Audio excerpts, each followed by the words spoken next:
How to hide filter name on Instagram story.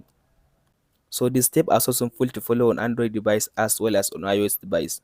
First of all, after you open your phone like this, now go ahead and open your Instagram. So as you can see now, after you open your Instagram app like this, all you have to do now, as you can see now, tap on this plus button at the middle of your Instagram, this plus button. After you tap on this plus button, all you have to do now, go ahead and choose this. As you can see now, here is it, as you can see guys now.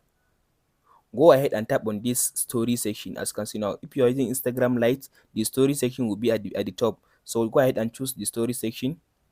After you tap on this story check section now, go ahead and choose the filter that you want to use. So for me, I'll just go ahead and choose like 8K or 4K filter. Here is it now. If you want to take a picture, just tap on it as you can see now and take a picture. But if you want to just record a video, just long press your hand on the camera to record a video. So for me, I want to just record a video. I'll just go ahead and tap on this to record the video. So as you can see now, after you finish recording your video like this now, all you have to do now, tap on this. As you can see now, don't tap on this share button, tap on this three dot at the top right side, this three dot. Now tap on this save button, save the video to your phone or the picture. So after, as you can see now, it's saving my picture, my video to my phone. Now it saved the video to my phone. I'll tap on this back arrow now.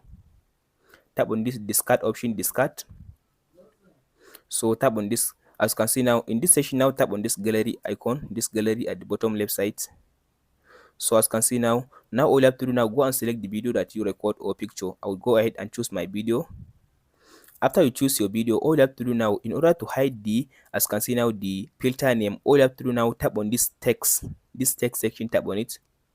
After you tap on this text section, go ahead and type something. As you can see, like, here is me, here is here is me, here is my video or my view. So after you just type something, as you can see, like this one, make sure you type something like this one. So tap on this done button. After you tap on this done button, now use this text to hide the filter. As you can see now, let's say the filter is just located at the bottom right side or left side. All you have to do now, go and add this text on the filter. Let's say the filter is located at the top right side, so go ahead and add the filter at the top. As you can see now, use your hand to resize the filter and add the text on the filter. After you hide the filter name using your text that you just added, all you have to do now, tap on this share button. So as you can see now I add this text on the filter name. So now tap on this share button. Now it will share my video without the filter name on Instagram story. Hope this video helps you out. Don't forget to like and subscribe.